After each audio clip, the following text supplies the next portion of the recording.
taxes.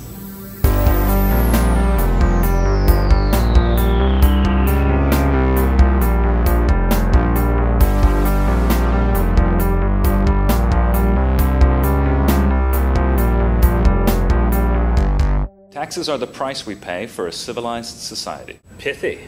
Yes, but it's not mine. It was Oliver Wendell Holmes in 1904. And now it's the inspiration that's carved on top of the IRS headquarters in Washington, D.C. Well, I've been paying my taxes, so where's my civilization? I can't really comment on your civilization. So I'm totally uncivilized, and yet I'm still being taxed. Where do they get off doing that?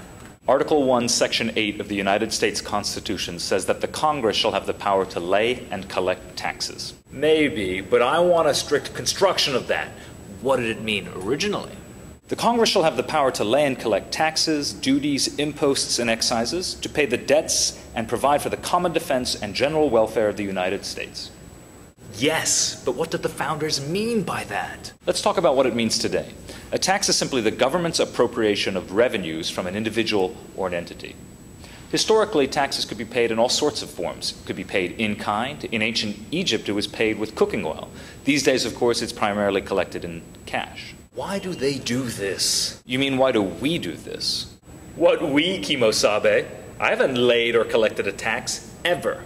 Perhaps, but we fought a revolution about this particular topic, and these days it's our democratically elected representatives that determine the taxes we pay.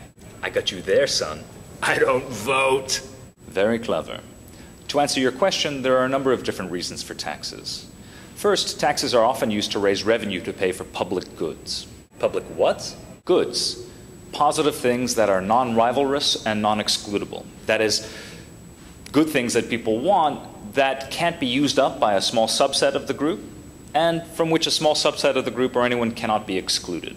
Sounds very theoretical. Clean air, national defense. Other reasons for taxes include the redistribution of wealth. Once upon a time, taxes were used to support the nobility. These days, to the extent that redistribution is a goal, it's usually in the other direction, used to help the poor. Bloody nobility! Also, there's repricing. Taxes can be used to alter the price, to make things more expensive when we want to discourage their use. Sounds like social engineering. It is. Sin taxes on things like cigarettes are imposed not only to raise revenue, but also to dissuade people from engaging in that kind of behavior, to cut down on smoking.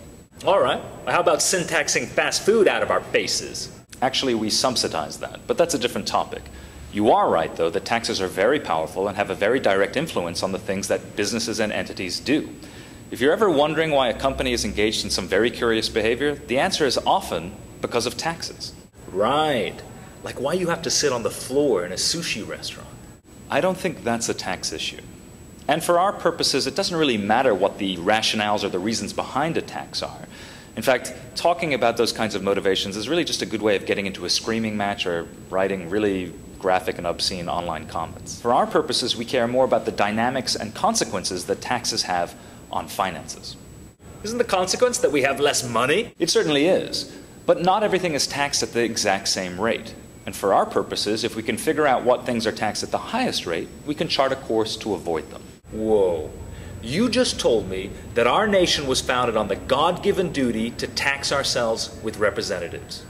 Surely then, it's treason and heresy not to pay every available tax. I'm not suggesting that you don't pay taxes you owe.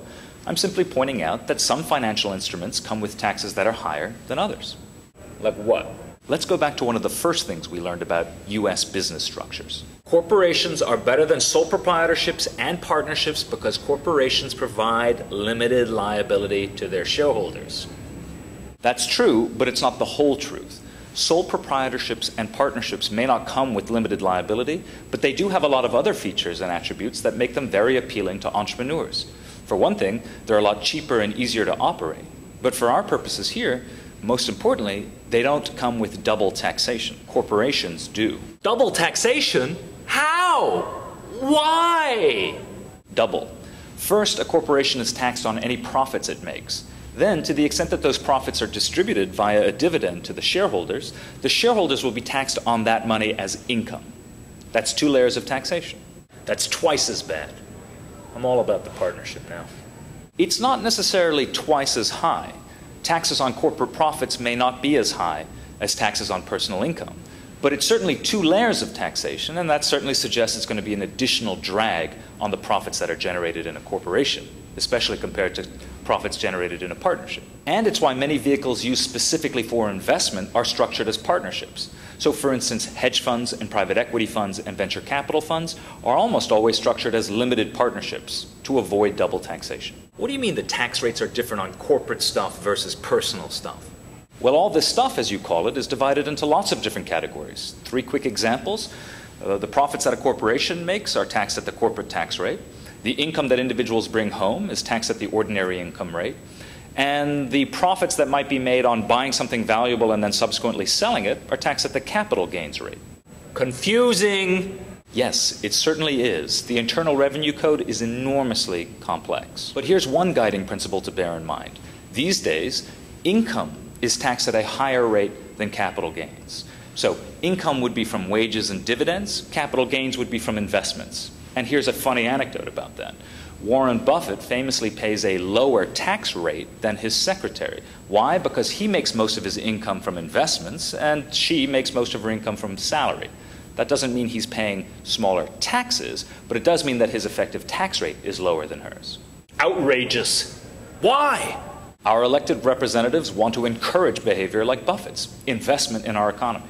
Well, then I'm just going to do what Warren does. When you can emulate Mr. Buffett, you won't need a tutorial on financial literacy. But for the rest of us who do, it's worth bearing in mind something that we've discussed before, which is it's a very good idea to use a tax-advantaged savings account like an IRA or a 401k. Cool, like a Swiss bank account. No records, no taxes. No, that's not what they're for. They simply allow you to put income into your account without it being taxed, and they also allow you to generate investment gains without those being taxed. On the other hand, decades later when you retire and you withdraw money from those accounts, it will be taxed then. Putting off taxes for a long time is a good thing, and also you're likely to be in a lower tax bracket when you withdraw your money in retirement. Man, can't we do better? Sure. The more sophisticated your investment portfolio is, the more sophisticated your tax planning strategies can be. But for those of us who are simply engaging in the rudiments, it's worth bearing in mind the general principles of taxation. And for a lot of people, taxes account for more than 30% of their income. So just knowing some of the basics is a great place to start. We want to be sure that we organize our finances prudently and simply. Prudence and simplicity. That's what I wanted.